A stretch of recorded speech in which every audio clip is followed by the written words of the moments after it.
Sembra che da qualche giorno Don Lucio si sia barricato in canonica e che non risponda a nessuno, ma davanti alla sua casa l'edicolante non si è lasciato sfuggire l'occasione per lanciare un messaggio neanche tanto subliminale, mettendo in bella mostra in vetrina 2 libri sugli sperperi della Romana Chiesa di cui tanto si parla in questi giorni. La parrocchia di San Biagio non è il Vaticano, ma con le debite proporzioni si può parlare di una sorta di Legnaro Lix.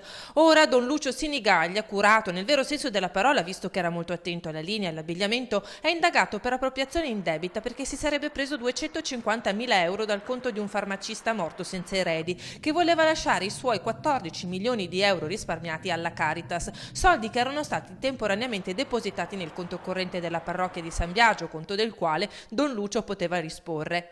Il vescovo ha accettato le sue dimissioni, ora Don Lucio un po' si vergogna a farsi vedere in giro, ieri però ha chiamato il sindaco e in paese non si parla d'altro. I paesani sono abbastanza meravigliati, anche se qualche chiacchierio tra la popolazione c'era anche prima, perché il nostro parroco fino all'altro ieri, Don Lucio, era un personaggio abbastanza particolare, nel senso che lui curava molto la persona, era molto ben vestito. Quando che si vede i soldi davanti non si riesce a controllarsi delle volte, vero?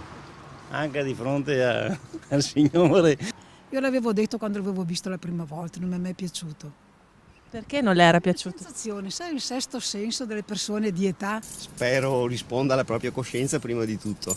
Piccola casualità, lo studio lotterile presso il quale era stato depositato l'atto del farmacista è di Giovanni Muraro di Gaglio, lo stesso studio di un altro lascito milionario, quello del pellicciaio Conte, tradito dal maggiordomo Luciano Cadore, condannato per essersi intascato 90 milioni di euro, ma quella è un'altra storia.